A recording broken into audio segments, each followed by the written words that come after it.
As we discussed, we are going to solve this problem with method 2. So in last method, we solved using just converting it to a string and uh, taking the reverse of the string and checking it. But this time we are going to use our second method in which we would perform some operations on on this number, and then we would prove that whether it is palindrome or not.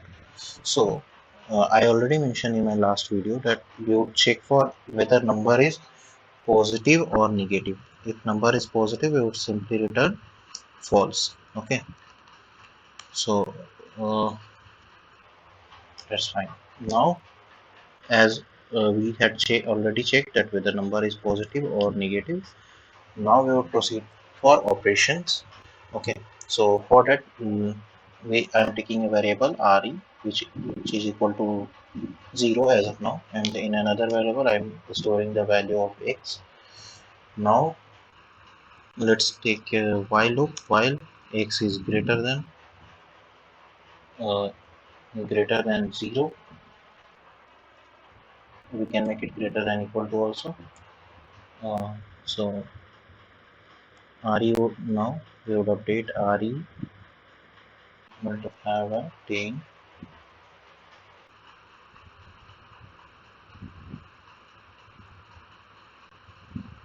plus int of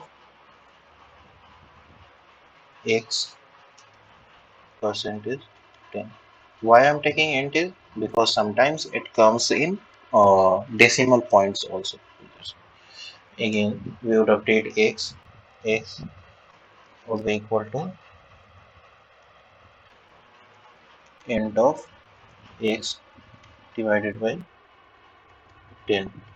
Okay. Now this entire while loop would reverse the value of x. Okay. So let's go move forward, and now let's check that whether re is equal to x or not. Okay, so we would return. Let me go through the longer steps. If re equal to x, we would return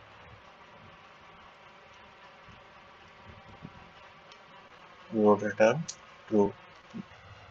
Otherwise, we would return false. So re would never be. We can't compare re with x because re has been converted to 0 over here on. So we are stored in over here. Na? So we would use that value of n basically. Now, if it's not the case, then we would return false. Okay. Now let's run it.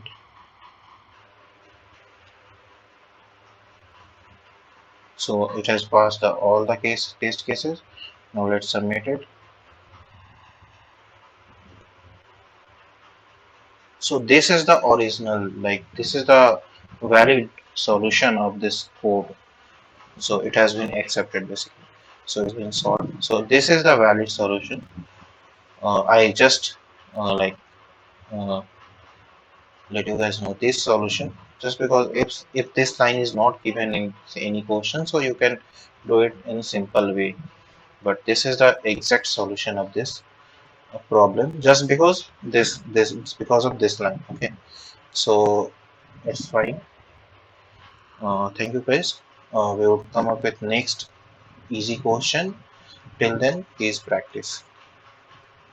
Thanks.